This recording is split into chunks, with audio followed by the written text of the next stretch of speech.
Hello, this is Paul Chek, and I'd like to start by saying Happy Thanksgiving! Yay! We made it through another year together on planet Earth without destroying each other. Yay! So, there's a lot to celebrate. And right now in our environmental situation and our political climate, there's probably all sorts of concerns and things to occupy your mind, but I think they're all really good things. So what I'd like to do today is share my love and gratitude and thanks for life with you, and thank you for allowing me to share with you and being part of my life. I don't know how exciting my life would be if I was all alone on a desert island. Probably not too exciting. I'd be doing blogs for Paul every day. How fun would that be? So today I put a little Thanksgiving special together just to share with you what Thanksgiving means to me, and hopefully it resonates with you on one or more levels. So remember, Thanksgiving is acknowledging the gift of whatever you feel you have been given from somebody else or wherever you feel thanks is warranted. We all love to be acknowledged, and I think there's a few things that often go under the radar, not only on Thanksgiving but every day, that it's worth being aware of today on Thanksgiving Day, or whichever day you're watching this. For me, every day is Thanksgiving Day. So to begin with, we have the earth to be thankful for. The earth is our home, and I know most of you are aware that the universe is a very, very big place. We're in one of potentially billions of galaxies, and our galaxy is over 100 light years across, our own galaxy. That means that moving at the speed of light, which is extremely fast, something like 186,000 miles a second, if you were to die and your spirit could move at the speed of the light 100 years from now, you'd still be in our own galaxy.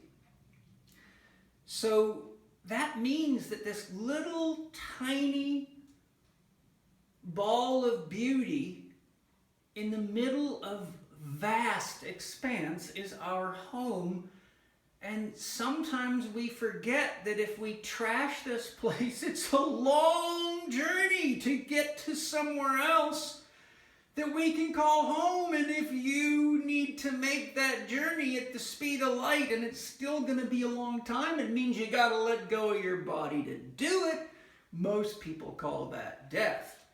For many people it is death, but today we can celebrate that we have this beautiful earth. And the interesting thing is that love moves at the speed of intention, and intention is a non-local reality that moves at the speed of now. So the instant that your intention is to give thanks or to give love, you have already given thanks, and you can do it for the entire universe at the speed of the intention.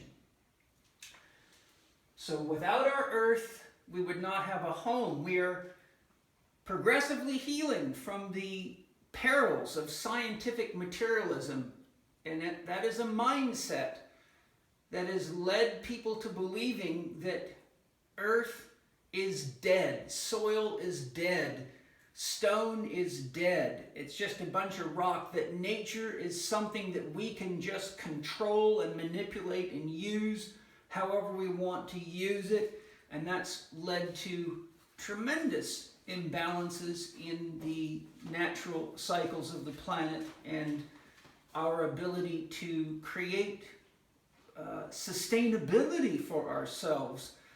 So being grateful to the earth and honoring the earth as a living, breathing, being in and of itself that not only is a living, breathing being, but without its living and breathing, we have no living and breathing ourselves. So to celebrate that the earth needs love, that the earth needs nurture, that the earth needs our awareness, our connection, our contributions, and our willingness to care for the planet, so that in that act of caring for the planet, we care for ourselves and for our children's future. And today is a very good day to become earth wise and earth grateful. The earth in and of itself would not be a suitable home for us without water. In the system of alchemy, which is an ancient system of spiritual development, the earth element represents, among other things, home. All of our homes are made out of things that came from the earth. Water represents connection, the ability to connect two seemingly separate things together, and water is a conduit for life force energy. It is a conductor of life force energy. Water carries a tremendous amount of life and life force energy in it, and water is what nurtures growth. If we did not have water, we could not have growth. And interestingly enough, the amount of water in your body relative to solid mass is pretty much identical to the amount of water on the earth relative to solid mass. So you really are, in many ways, a child of the earth. You carry the earth and the water in you. And if the water is poisoned, if the water is toxic, if the water is not nurtured, then it can only give back to the earth and back to us what we have given to or done to it. Imagine what your life would be like if the earth were dead, and imagine what it would be like to go for even one day without water. And when you take away water, you're taking away almost everything you drink. Orange juice is mostly water. Beer is mostly water. Remember, Budweiser, don't you know it's the water? No, Olympia beer, don't you know it's the water that makes the Olympia beer? Yeah, it might not be from the Northwest, but when I was a kid, that commercial was on. Well, it is the water. It's the water that allows the fish to be, that allows the trees to grow, that gives us clouds, that gives us rain, that gives us so much, almost everything. How many of us, before we drink water, just open our hearts to the water and give thanks? And if you haven't seen Masaru Emoto's amazing books about how water responds to everything we say and do, and his beautiful pictures of water crystals showing what happens when you put different words on the bottle, a glass bottle, if you put things like I love you versus I hate you, and he shows you how that dramatically affects the formation of the water crystals. If you haven't seen that, it's mind-blowing. Masaru Emoto. Look him up on Amazon. I've seen him in live in lectures and very beautiful presentations. Unfortunately, he recently died, which is sad. Now, warmth. Warmth we know of as many things. First and foremost, the sunshine. It's a miracle. It's an absolute miracle that we here on Earth are at exactly the right distance from the sun to not be too hot or too cold, to meet the very, shall we say, tight constraints of human biological life or of animal life. In other words, if the sun got just a little bit too much hotter, which is a real issue today, or too much colder, we would not be able to live. So imagine the size of the galaxy that we talked about and the size of the universe, and what were the probabilities that we would end up in just the right place to have this most amazing, harmonious, and beautiful relationship with the sun.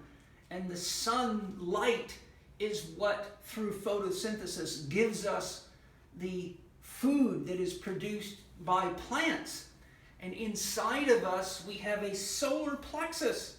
The solar plexus is a large ganglia of nerves that actually has more neurons in it than your entire brain and spinal cord combined.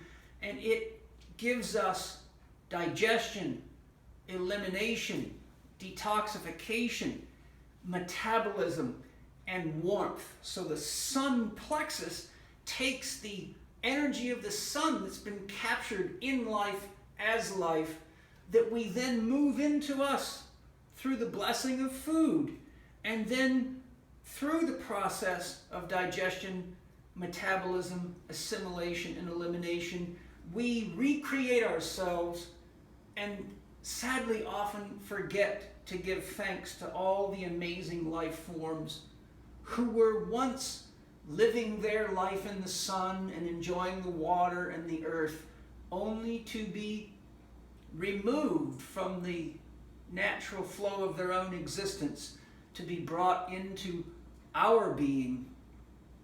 And to the degree that we show love and respect for life, then we nurture love and respect within ourselves and around ourselves. What would a relationship be like without warmth? It would be sad, it would be flat, it would be dull, it would be cold. So think of all the people who have added warmth to your life, and you will see that if you're honest about it, not only have the little microorganisms from the soil and the plants and the animals and the air given us tremendous love and support, they allow our metabolism and many other important functions in our body. For example, every one of your cells has a little bacterium in it called a mitochondria, which generates energy in you. And they're actually parasitic organisms. They're not human. They come from outside of us, and we brought them into us, and they get life from us, and we get life from them. And the mitochondria produce energy, which allows us to produce warmth.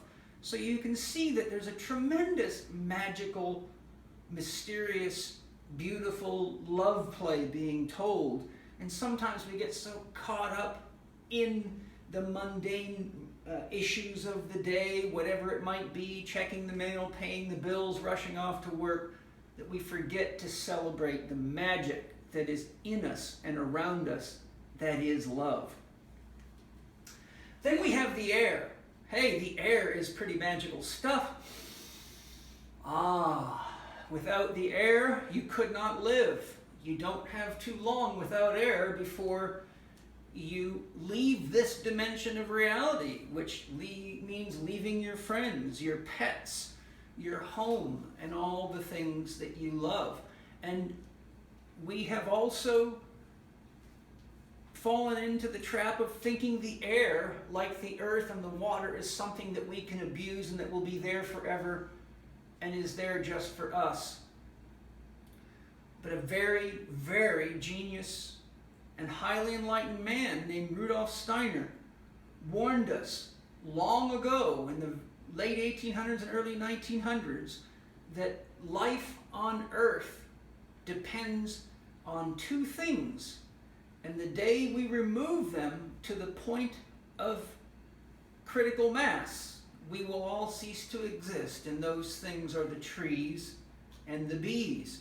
And we are removing those things, and we forget that plants breathe in carbon dioxide, what we breathe out, and they breathe out oxygen, which is what we breathe in to maintain our metabolism and to stay conscious and to stay warm and to have the ability to be aware that we can love earth, water, warmth, and air.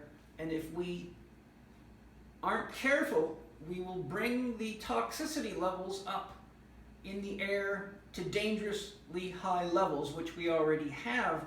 But another thing is that the oxygen levels are dropping. The relative amount of oxygen in the atmosphere is dropping due to the fact that we're converting it into so many toxic gases, such as the outgassing of automobiles and engines and factories. And that is already causing a lot of elderly people in certain places to have a very, very hard time and often die. So we're pushing the ceiling. So if we become more conscious of the beauty of air and more aware that what we put out, we breathe, then we become more likely to sustain ourselves in a state of conscious awareness through love. And space, my God, how many of us forget about the amazing mystery and majesty of space itself? Without space, there would be no air, warmth, water, or earth. What would warmth be without space? Where would it be? How would warmth express itself? Where would love be without space?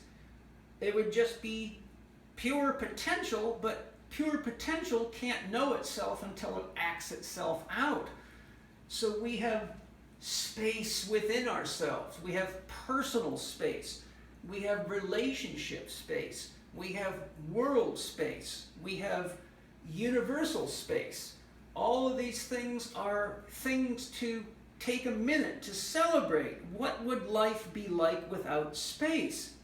If we didn't have space for ourselves in relationship, then we would be in a state of stress all the time. So whenever we can create sacred space, it's beautiful. And one of the stories I like to tell is, having traveled all over the world for many, many years. I spent almost 25 years, almost non-stop, lecturing all over the world.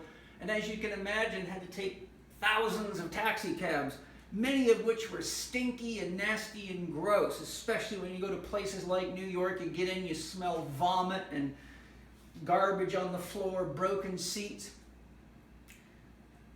But there's been a couple times, one time in particular, I remember getting picked up in, I believe it was New York, by a Hindu man, and I got into his cab, and it was well decorated. He had little figurines like Ganesh and many others around. He had beautiful incense, just enough that you could smell it, but not too much to overwhelm you. He played nice music. And I got in there and I felt like I was riding in some kind of spiritual chariot. And I was so inspired, so I talked to him and said how nice it was to be in his car. And he told me his name was Sunil. And I said, what does Sunil mean? And he said, of the sun. Ah, and he was very warm and very loving and very open. And I had one of the most amazing cab experiences because of the sacred space he had created in that little box we call a Ford LTD, four-door sedan. And that changed my day, and it's been years, and I'm still talking about it. So thank you, Sunil, for the love that you shared with me and many other people by creating a sacred space. And I encourage all of us on Thanksgiving Day, no matter how challenged you are, how sad you are, how financially stressed you are, how aggravated or irritated you are at your neighbor, yourself, or your president, to create sacred space within which all of us can celebrate the amazing beauty that we have in the world and in each other.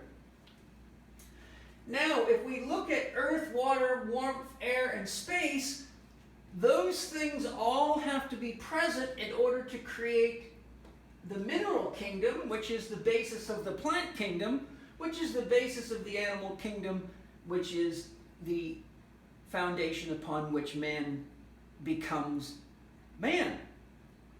Rumi beautifully states in a poem, God dreams in the minerals, God sleeps in the minerals, dreams in the plants, moves in the animals, and realizes himself in man. And Thanksgiving is a great day to realize that you are the minerals, you are the plants, you are the animals, and that to the degree that you love, nurture, respect, and care for the earth, or the minerals, the plant kingdom and the animal kingdom, and the elementals that make all of us up, that you are bringing love inside of yourself, and love naturally wants to create more love, and we could use some of that in the world right now. So all of these things allow us to be embodied, and it is due to our embodiment that we actually can experience love. If you did not have a way to express love, I define love as the flow of energy and information through empathic and compassionate connection to self or others. So if we didn't have this embodiment, there could not be an I to share love with you. There could be no you to share love with me or others. So to be embodied is something magnificent, because all of this comes together in this grand complexity of magnificent proportions to give you the opportunity to celebrate and to look in the mirror and say, I love you every day. Literally look in the mirror and say, I love you. This is a miracle. And I can do what I want. I can dance, I can sing, or I can be a bump on a log. I can be conscious of the earth and eat well and live well, or I can be a hubristic hog. Well, those are all the choices that we've got to make, but that latter one's getting us into trouble. And today, if we just take a minute to worship what we have, we'll realize that taking more than we need is taking from someone else in need. And there are over 1 billion people on this planet right now that don't have access to decent food and clean water, largely because the United States is the gross consumer and the greatest polluter and the greatest producer of garbage piles. And all we've got to do is be more conscious of the beauty and the majesty of what we have and respect it as the source and the gift of life, and we will have a meaningful Thanksgiving. So we have to look that it is through this body that must breathe. And to breathe, the word breath comes from the word spirit. Spirit and soul are both synonymous terms that come from breath. To breathe, you have to bring in. You must have the desire to breathe. Well, the L of love, in my philosophy, stands for life, and life must breathe to live. You must have the desire to breathe to live. So we have desire to have relationships. VE is the scientific notation for volt electron, which is the electromotive force of the universe. The sun is an electromotive force. Light is an electromotive force. So if you were to go into all the things that electromagnetism is involved in, right down to the structure of an atom, you would realize that the desire to breathe and to express ourselves is what allows relationship to exist. So love is me inside of you and you inside of me. And I don't mean me, Paul Chek. I mean any one of us can only experience love because we've allowed someone to be inside of us. And when love is reciprocal, then you are inside of that person. So if I'm inside of you and you're inside of me, then neither of us is really the independent, isolated thing that we like to think we are. And where there's love, there's never aloneness. There's never abandonment. There's always that beautiful awareness that I am the earth, I am the water, I am the warmth, I am the air, I am the space, I am the world, I am the galaxy, I am the universe. And that is a lot to celebrate and a lot to love. And we can demonstrate our love by acting loving towards the earth, the water, the plants, the animals, and the other human beings. So the beautiful thing about love is the more we give, the more we have. When you're loving to people and you do your best for them, and I'm not saying to sacrifice yourself and go crazy and become the over-loving mother with breast cancer or the burned out individual, I'm saying just be honest about what you can share. If you can help somebody carry a bag, or you can give a student that needs a little support being education support or homework support, or a little support to get through school, or some advice in the gym, or somebody who doesn't know what to do to get over their flatulence, or whatever it might be, whatever you can give, the more of that love that you give to them, the more they naturally want to reciprocate. I tell my students, love is a boomerang. Whatever you throw out always comes back. That is the nature of love. So when we love ourselves, we bring more into the relationship with any other. And every time we're in relationship with another, we're in relationship with a piece of the all. And through loving ourselves and others effectively, we, shall we say, positively infect the all with love. And that makes life a lot sweeter for everybody. And it is through that process that consciousness grows to become aware of itself. So I also tell my students, love is consciousness becoming aware of itself as self-consciousness. So that's my Thanksgiving blessing. I'd like to finish by sharing one thing.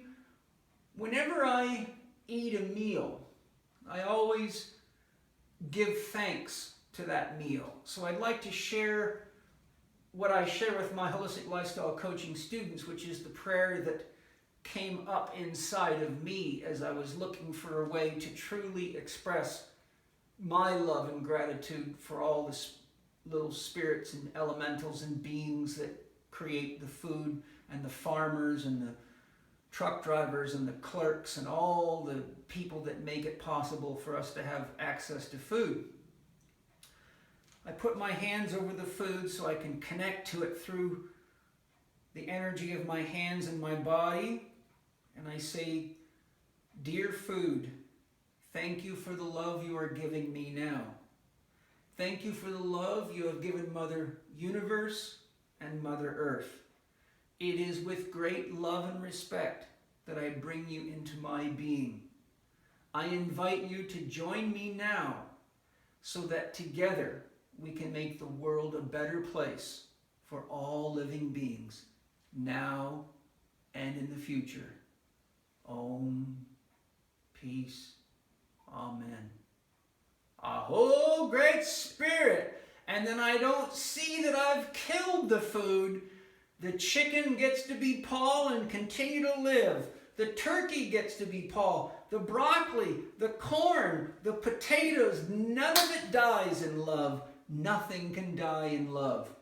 So when you eat food out of love and respect and you bring it into your body and you invite that life force and those spirits into you to contribute to your willingness to love and to share, then love continues to recreate itself. And with that kind of love and respect for our food and for the planet, we can go on loving for a lot longer and make the world a better place for our children. Thanks for joining me today. If you want to learn more about many of the very simple but profoundly powerful courses and resources I've given you, we now have Holistic Lifestyle Coach Level 1 online, so you can do it anytime from around the world without having to travel. That'll give you a lot of fantastic basic skills to keep yourself healthy and vital. My 4 Doctors ebook titled The Last 4 Doctors You'll Ever Need, How to Get Healthy Now, gives you a very beautiful, simple understanding of the 4 key categories of life that we need to be aware of. Dr. Happy, choosing to be happy and making sure that you're clear on what that is. Dr. Movement, putting it into action. Dr. Diet, feeding that process with love and respect. and Dr. Quiet, Using Rest Effectively. Then my book, How to Eat, Move, and Be Healthy, which has been out there for many years now. We've sold over 150,000 copies, which would make it a bestseller. Though no publisher would take it after many, many tries. We had to publish it ourselves and sell it ourselves, but obviously people have found it useful because there's 150,000 copies in print. It's one of the only books in the world, in fact it probably was the only book in the world when I developed it, that allows you to do a series of questionnaires to identify exactly where your body is under stress and gives you specific guidelines to balance your body and to tests you can do to begin to know where you should adjust your food ratios for your unique individual needs, because there's no such thing as a diet that works for anybody. We're as different on the outside as we are on the inside. So those little resources can go a long way to not only increasing your health and vitality, to give you a lot more education, to inspire more love and gratitude, and help make the world a better place each day. Thanks for joining me. Happy Thanksgiving. I'll see you soon with another blog. I'm Paul Chek.